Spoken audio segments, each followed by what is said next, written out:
നമ്മുടെ ശാരദയുടെ മോള് ശാലിനി കളക്ടർ ആയതുകൊണ്ട് കാര്യങ്ങളൊക്കെ പെട്ടെന്ന് നടന്നു വേണുവേട്ടാ. അതെന്തായാലും നന്നായി. ആശാന് മിക്സർ വേണോ? എന്റെ പൊന്ന് ജയന്റെ അമ്മ, എനിക്ക് മിക്സർ ഒന്നും വേണ്ട. അല്ല, എനിക്കറിയാൻ പാടില്ലാത്തോണ്ട് ചോദിക്കുക. നിങ്ങളുടെ അന്ത്യാഭിലാഷമാണോ ഈ മിക്സർ തീറ്റ?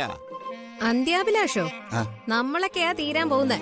ഇവര് ജീവിതം തുടങ്ങിയിട്ടേ ഉള്ളൂ. വയസ്സ് 16. ഈ പിസ്തയും ബദാമും കിവിയും അത്തിപ്പഴവും ഒക്കെ തിന്ന് മടുത്ത്, അതുകൊണ്ടാ ഈ മിക്സർ തിന്നത്. മുഹമ്മദ് അൽ മൻസൂരി എന്നെയും കൊണ്ട് ദുബായ് മാളിൽ പോയി. അവിടെ നിന്നാണ് ഇതൊക്കെ വാങ്ങിച്ചേരുന്നത്. പിന്നെ അറബിക്ക് അതിനല്ലേ സമയം. എന്റെ അൽ തള്ളേ, ഈ തള്ളി ഇനിയെങ്കിലും ഒന്ന് നിർത്ത്. അല്ല, ഞാനേ അത്ഭുതത്തോടെ വേറെ ചില കാര്യങ്ങൾ ഓർക്കുക. നിങ്ങൾ ആരെങ്കിലും വടക്കം പാട്ട് കേട്ടിട്ടുണ്ടോ?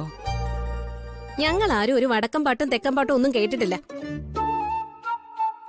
ഞാൻ ചില സിനിമയിലൊക്കെ കണ്ടിട്ടുണ്ട്.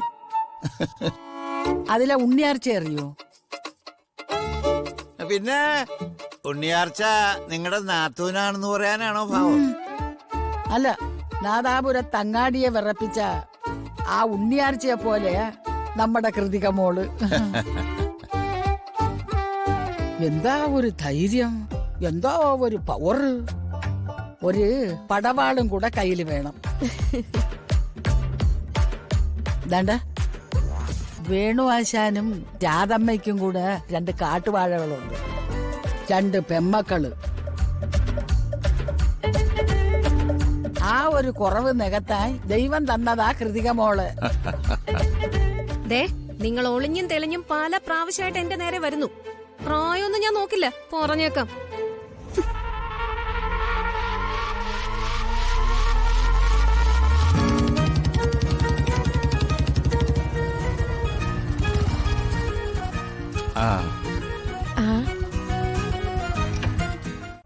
പിന്നെ ഏത് കാര്യത്തിന് ഇറങ്ങുമ്പോഴും ഒരു ചിന്തനീയം വേണം. രുക്മിണിക്ക് ഈയിടെയായിട്ട് ചിന്തനീയം വളരെ കുറവാണ്. ആലോചന കുറവാവുമ്പം നമ്മൾ ആപത്തിൽ ചെന്ന് ചാടും. കാള പറ്റെന്ന് കേൾക്കുമ്പം നമ്മൾ കയറും പിണ്ണാക്കും എടുക്കരുത്. ഒന്ന് ആലോചിക്കണം, കാള പ്രസവിക്കുമോ എന്ന്. രുക്മിണിയെപ്പോലെ ഒരു എടുത്തിയാട്ടക്കാരിക്ക് എന്നെപ്പോലൊരു പണ്ഡിതയുടെ ഉപദേശം ആവശ്യമാണ്. അല്ല, ഇതൊക്കെ മനസ്സിലാക്കിയിട്ടാണ് രുക്മിണിയോട് ഞാൻ ഇതൊക്കെ പറയുന്നത്. രുക്മിണിയോടുള്ള സ്നേഹം കൊണ്ടാണ്.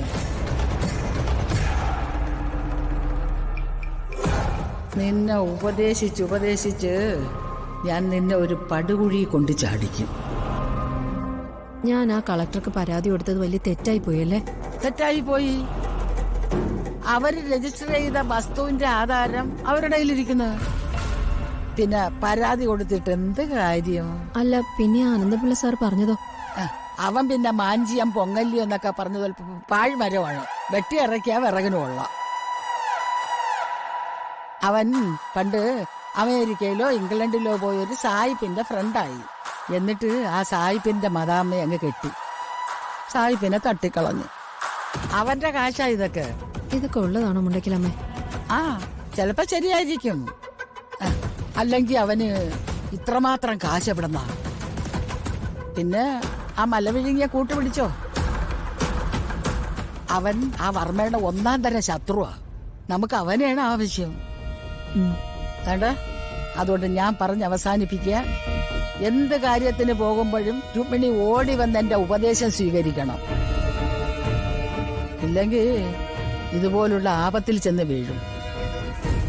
അറുത്ത കൈക്ക് ഉപ്പ് തേക്കാത്തവളാണെങ്കിലും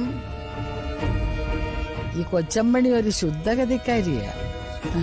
അതുകൊണ്ട് എന്നെ ഉപദേഷ്ടാവായി നിയമിച്ചോ?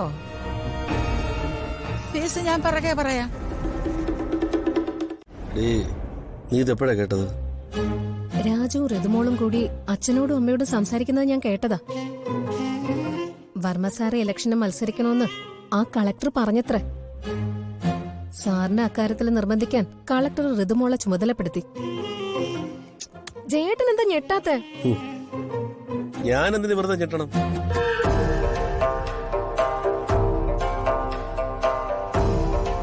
അല്ല, ഞാൻ എന്റെ സംശയം കൊണ്ട് ചോദിക്കുന്നതാ. ഈ ഋതുമോള് വർമ്മ സാറിനെ പറഞ്ഞ് സമ്മതിപ്പിച്ച ഈ അനന്തം പിള്ളയുടെ കൂടെയുള്ള ജയേട്ടന്റെ ഭാവി നഷ്ടാവില്ലേ?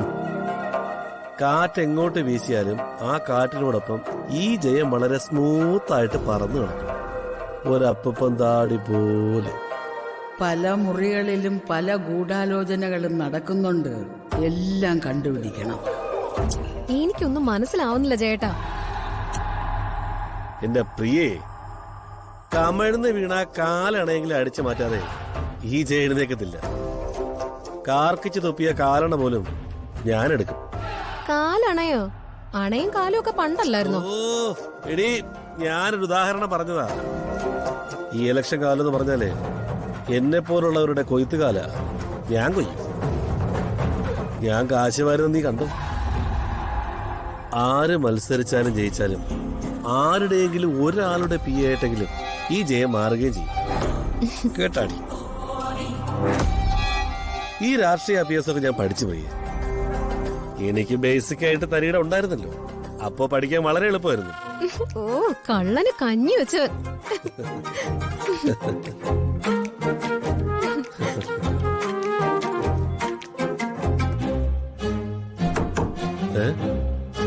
ഓ, ആ ആൾ തള്ളയായിരിക്കും തള്ളാൻ വരുന്നത്. നീ തുറന്നു കൊടുക്ക്.